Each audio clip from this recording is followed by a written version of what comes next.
Today, we're joined by Chukwuma Ukwebu, Global Head of Sales and Partnerships at Cora, one of Africa's leading payment infrastructure companies. Cora enables businesses across the continent to accept payments, make payouts, and manage global transactions effortlessly, bridging the gap between Africa's emerging markets and the rest of the world. As we look ahead to FHS Africa in Kenya, we'll explore how fintech innovation is transforming the hospitality and travel ecosystem across the continent. Chukwuma, welcome. Thank you, Roy. And nice to be here. Nice to speak. So let's start with Cora itself. For those who might not know, how would you describe Cora's mission and the gap it's filling in Africa's payments ecosystem? Okay, so thank you so much, Roy, again. I think first of all would be to sort of like expand a little bit as to what we do, and then how we want to sort this out. First things first is Cora is a payment infrastructure. We enable global businesses and also local businesses as well with the capabilities of accepting local payments, make local payouts, as well as do conversions or cross-border payments within our own infrastructure. Right. So at our core, that's what we do as a business. Now, we are on a mission to build a safe, secure, and seamless payment engine that will empower these local businesses and global, businesses as well to scale across Africa, right? Today, global businesses, especially in the hospitality and then travel industries, face a certain challenge. And this challenge is in accepting payments in local currency, right, from their customers, within the African context. Now, apart from even just accepting those payments, the other challenge that you see that these merchants or businesses face is in repatriation of capital. So what has happened today is these businesses generally then would have more expensive ways of receiving these payments from these customers, right, locally here. Now, because these channels that they want to ensure that the funds are secure in terms of are not open to the fluctuation risk, local customers now find it a lot more difficult to be able to make these payments, right? Because it's either done through payment methods that they are not used to or, are not preferred in each of these markets, right?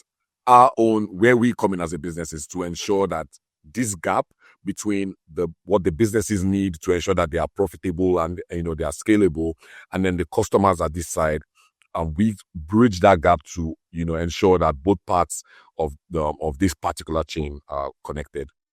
So obviously, the seamless payment ecosystem and a guest experience that doesn't impact upon their travel and their experience in Africa is vital to you.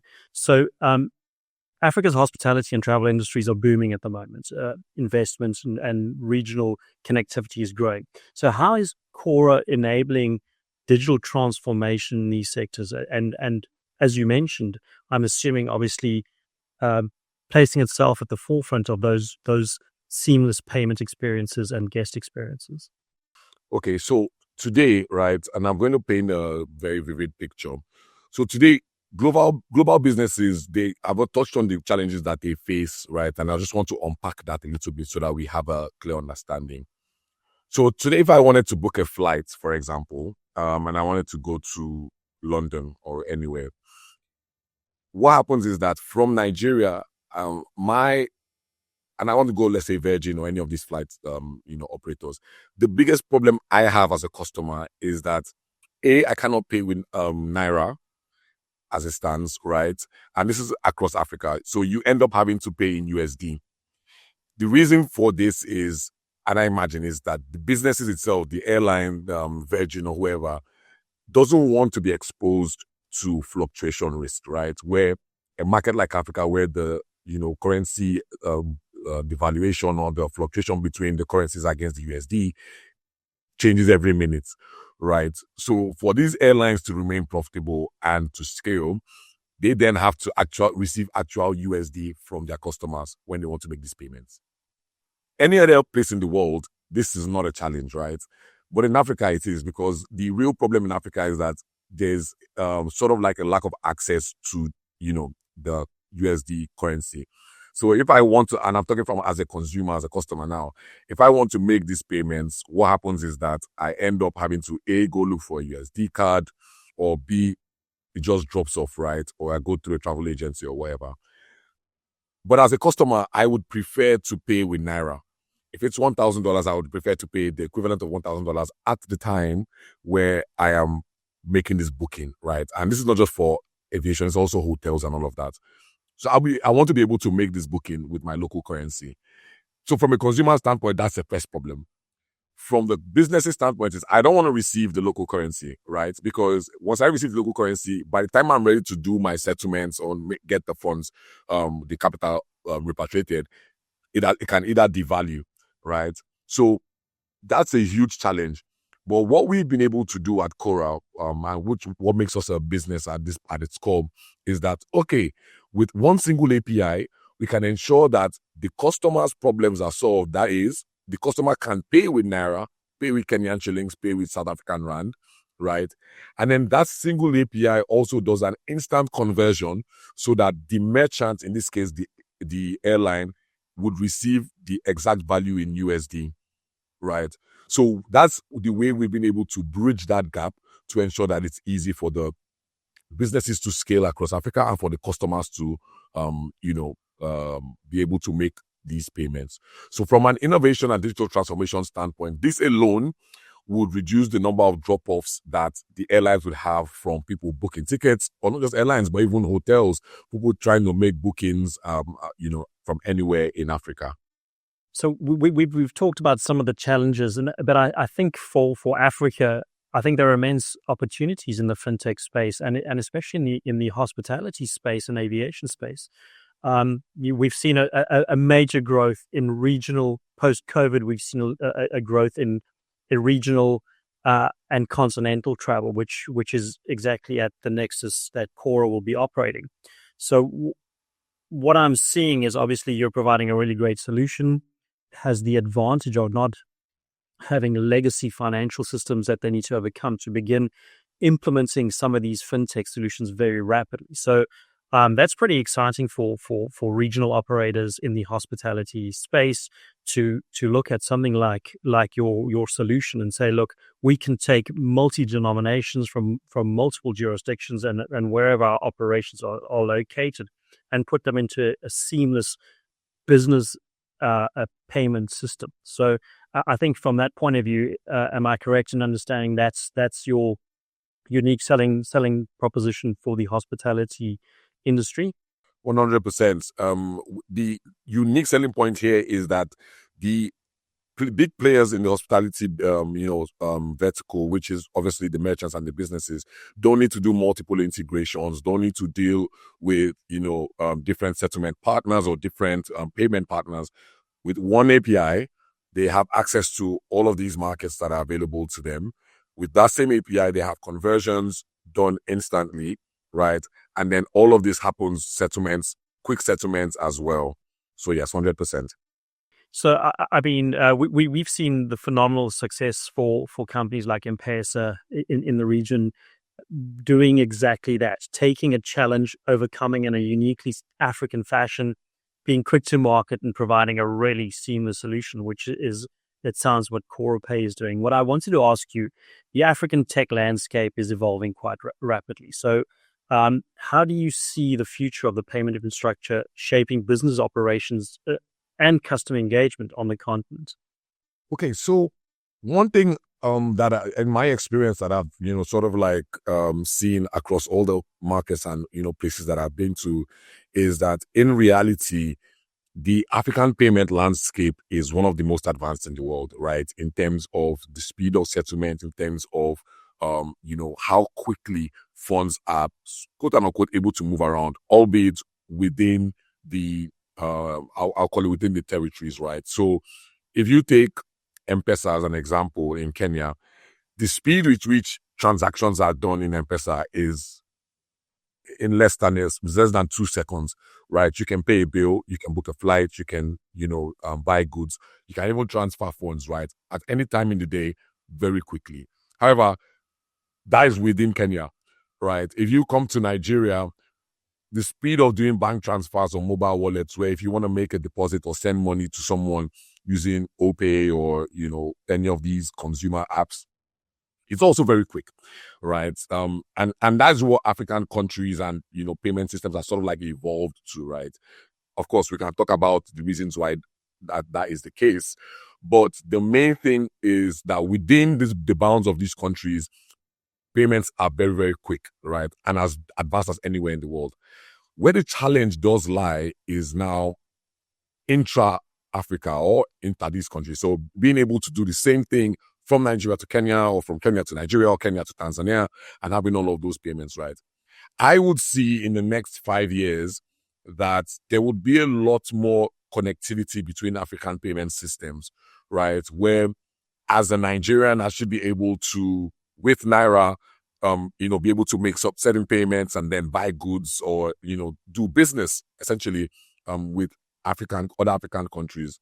This is important because, I think it was 2011 or so. I can't remember the dates, but you can check that. The, African Free Trade Agreement was signed, right? Where, people want to be able to have inter-African trade. What does that mean? Today, what happens is, when a business launches in Nigeria, for example, right? If you launch in Nigeria, say you're selling shoes, you're sort of limited to the Nigerian market, right? So from a Nigerian standpoint, it seems like a big enough market so you can scale, right? And then, achieve what you want to achieve. But what happens if you start that same business in a country like Eritrea, right, which is 700,000 people? It's a very small addressable market, right? So businesses there can't really scale. So the conversation has been, we want to make Africa a single market, right? So much so that someone in Eritrea can start up a business and scale as fast or even faster than somebody opening a business in Nigeria. The problem with that and the challenge with that has always been payments, right? How then does the person in Eritrea receive payments from their customers in Nigeria? How then can, they receive payments from people in Kenya? So in 5 years, I really do see an interconnected Africa in terms of payments, where customers and businesses alike can address the full African market, even from a payment standpoint, right? Which essentially is what our goal is at Cora. We want to ensure that payments within Africa and payments across Africa are essentially as simple as sending a text message, right, through the markets.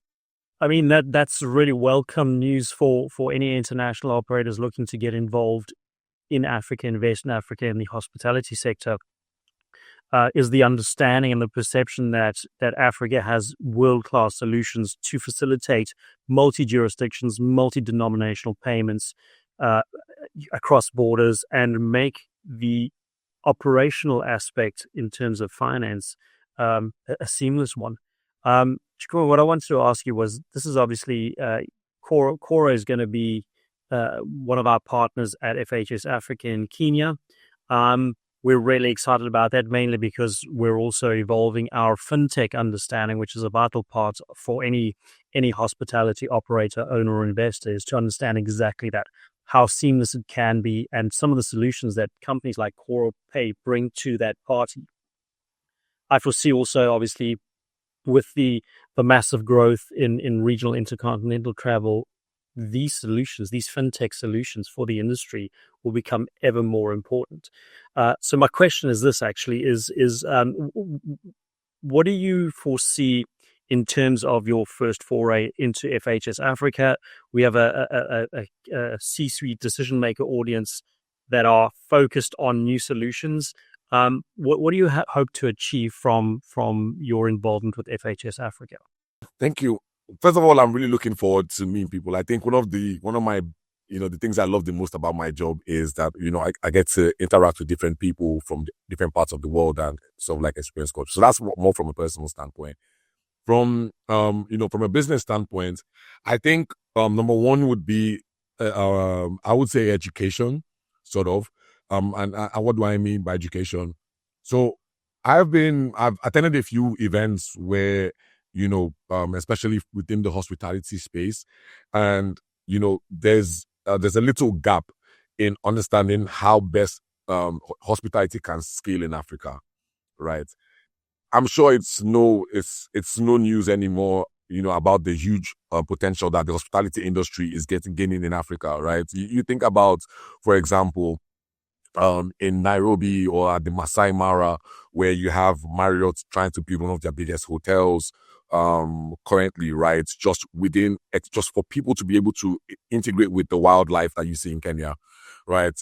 In Nigeria in December, I don't, I'm again, you can check these facts as well, but 2 years ago in 2024, I think there was around $5 billion just in December alone in Lagos, right? And so you see a lot more like, hotels and short lets and apartments and, accommodation and stuff like that. You think about Cape Town. And so the hospitality industry is just growing massively in Africa. So I've spoken to a few of these, C-suite people in some other events. I realized that the biggest challenge that they have is understanding the payments landscape full stop in Africa, right? Again, you need to understand, and that's why I also mentioned to most of them at the time is the biggest challenge you have is that Africa is not just a single market, quote unquote, when it comes to payments, right? Because the payment methods in Kenya is you throw that all when you come to Nigeria, then it's a whole different kettle of fish, right? So education and being able to share some insights that we have from a payment perspective to some of these operators or some of these hospitality giants, as it were, is one thing I'm really looking forward to, because the joy that we would derive as a business is, one, of course, we want them to use Cora and then, get more business. But essentially, we want to sort of like catalyze and facilitate the scaling of most of these businesses across Africa, right? This has a ripple effect, of course, in the economy, in terms of like the people that are affected as well. So education is one of them. Also is learning, certain trends that are sort of like unique to the aviation but to the hospitality industry. Why do I say that? I have a perspective. I have a payments perspective, and I know what sort of like as a blanket cover on payments across Africa, right? But I'm sure there are some inner workings in the back end that some of these hospitality giants also have to, go through. What settlement times, how quickly can the settlements be done? So I myself will also be looking forward to gaining insights and knowledge from the people that would be there, right? And of course, we want to grow our merchant base. We want to work with some of the best and biggest businesses and brands in the world, which we see would be in attendance at FHS. So of course, those are the key things I'm looking for, aside the good time, of course. Well, brilliant. And I think the key takeaway from this is from the message, I'm assuming, from Cora to large multinational operators in the space, medium-sized to regional operators, and even the smaller independent operators would be, don't let the African payment landscape daunt you. Cora is there to hold your hand. Is that the correct message? 100%, because I have a lot of European friends, and I'm one of the biggest preachers for coming to invest in Africa, coming to do business in Africa. It can be somewhat. I don't want to use the word scary, but just for the lack of a better word, that it sort of escapes me now, because there's so many uncertainties. How do you deal with the regulators? How do you deal with funds moving out? How do you deal with some of these things, right? So those are the some of the things that I want to always tell people, like, hey, as challenging as it might sound, which is anywhere in the world, we are here to support you. We're here to help you scale across the markets, right? We're your guys. Use us for whatever information you need, and then we're here to support. Chikwema, thank you very much for taking the time to kind of give us a little bit of a shallow dive, as it were, into the fintech space in the hospitality sector in Africa. We look forward to unpacking this more. I think I'm going to be doing a panel session on that, specifically with CoraPay and a couple of other payment providers in the digital space. So I'm looking forward to that, and I'm sure our audience will appreciate a little bit more insight, awareness, and education of this sector. 100%. I'm looking forward to the event, man. Thank you, Roy, for having us.